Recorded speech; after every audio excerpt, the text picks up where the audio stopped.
writing task 1. So we have pie chart,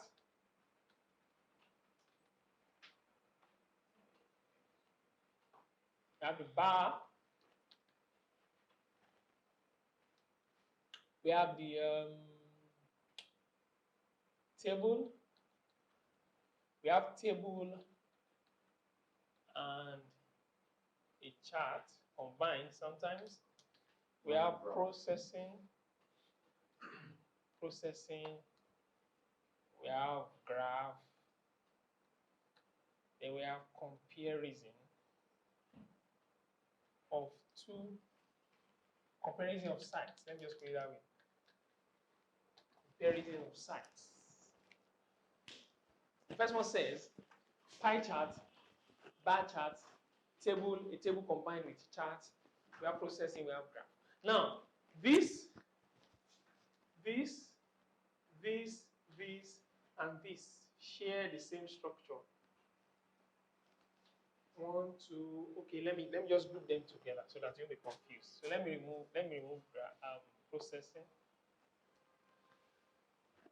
So we have pie chart, bar chart, table, chart. We have graph.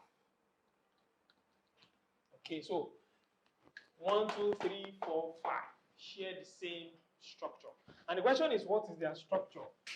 So like I've broken it down for general training students, I'm going to break it down for you as well. So we have introduction, which is your what? P1, right? Paragraph 1. So what will you do here? What you do here is to what? Rewrite the background statement in your own words. Rewrite the background statement in your own what? In your own words. That's your starting point. So that forms your paragraph 1. Are we good? So P2 now, we have give your overview. Give your overview. That is paragraph 2. Okay? Then paragraph 3, P3, analysis. Or you can call it explanation. Or let me say proper explanation of the given data. Proper explanation of the given data. So that is 3 paragraphs already, right? And the last one is your conclusion. Conclusion. Rewrite the overview again. So that forms the conclusion. So we're looking at 4 paragraphs. Sometimes, okay, you may not need to write conclusion. It's not compulsory to have conclusion. We can break this into 2. Okay? So we have the introduction, paraphrase, the background statement. Paragraph 2, we have give your overview. In paragraph 3, we have analysis. In other words, explanation. So you can break this into 2 to make 4 paragraphs, and you don't need to write conclusion, because conclusion and these are like the same. Okay? So let us look at some questions now. Just scroll down, you see. How many academic students do we have? 4. Okay?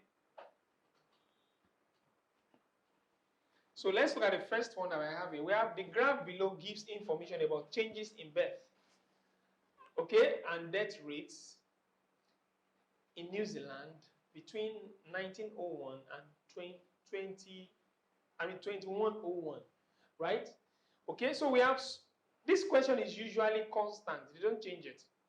This is how it's going to come. The question says, summarize the information. Summarize the information. How? by selecting, that's one, right? Then reporting the main features.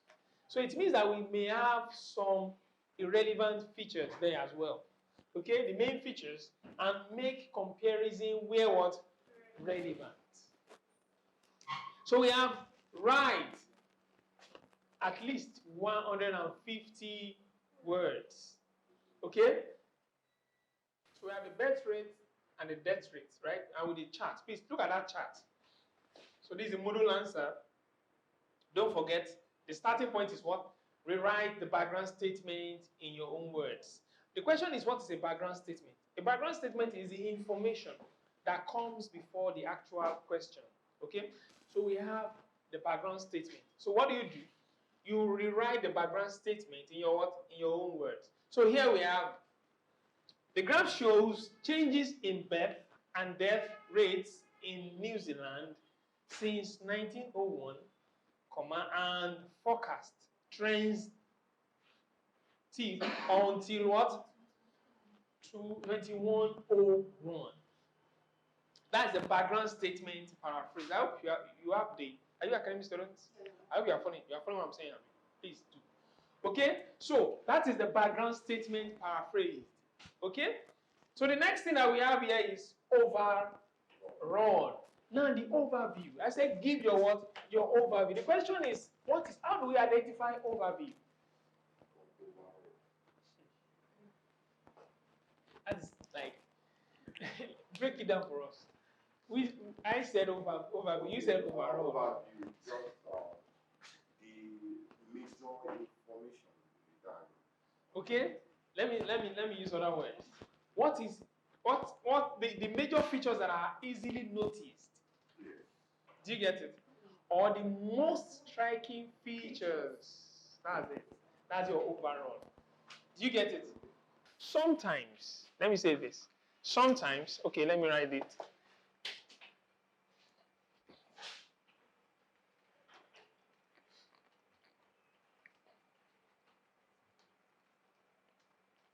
Noticed, or the most striking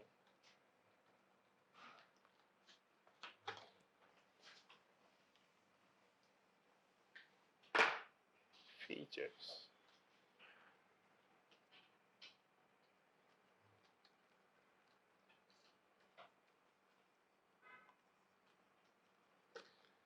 Okay, so it is usually,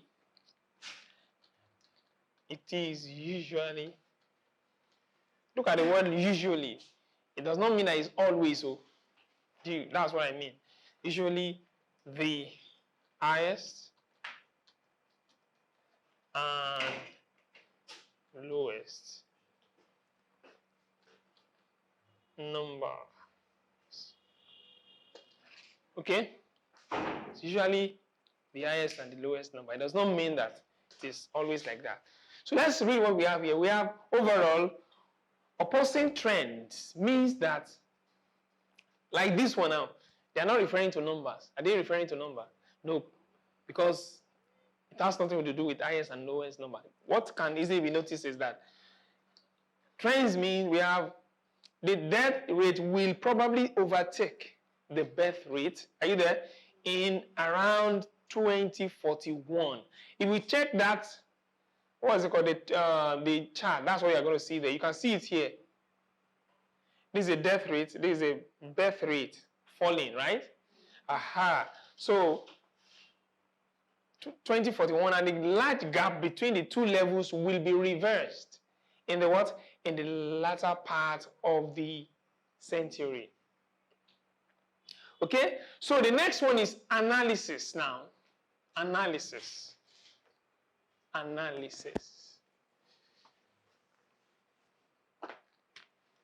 That is P3. Like I said, you can divide this into two. Okay? So you have analysis.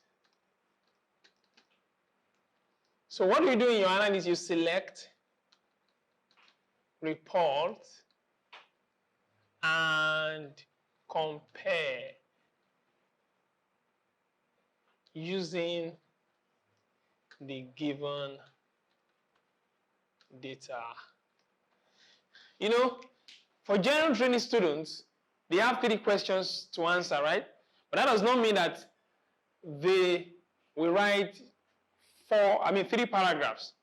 For academic students as well, you have 3 tasks. Don't forget. Select, are you there? Report and what? Compare. That's how it comes. Summarize the information by selecting, reporting, and comparing the main features. Okay? So you must what? Achieve those 3 things. It's part of your task achievement. So we have, from the analysis now that we have here, we have between 1901 and the present day, okay? The birth rate has been consistently higher than the what? The death rate. Now that's a comparison of 2, isn't it? Now they have achieved 1. That does not mean that that's the only one they compare. So let's continue. It stood. Yes, somebody wrote in present tense when I was assessing. Always check the year. If the year is in past, oftentimes it comes in past tense. So you have to write all your verbs, that's grammar, in what? In past tense. Please take note. So like this is both past and what? Future. So we have, it stood at 20,000. That is selection. Number, selection. Can you see? From the data, 20,000 at the start of this period and increased to what? To a peak of 66,000 in 1961. Are you there? Now, the whole information is a report. Okay? The whole information. You are doing 3 at the same time. In other words, simultaneously. You are reporting, you are selecting, you are comparing. So we have since then, the rate has fluctuated between 65 and 50,000, and it is expected to decline slowly to around 45,000 births by the end of what? Of the century. Now, like this one now, the writer wrote 2 paragraphs for this. So we have P3 and what? P4. So then there is no need for what? For conclusion. You can do that. Like I told you, conclusion's content is the same as the overview. So there's no need of repeating it. Okay, sometimes. Okay, so let's go on. So we have, in contrast, that's the cohesion, right? Contrasting cohesion. So we have the death rate started below 10,000 and has increased steadily until the what? The present time. This increase is expected to be more rapid between 2021 and 2050, when the rate will probably level off at around 60,000, before dropping slightly in when? 2001. Please make sure you are reading along with me. Okay, so that is how we analyze. You can see that the writer achieved selection, reporting, and what? Comparison. Okay? Don't forget, make sure you follow the break. And this was another chart. That is for graph.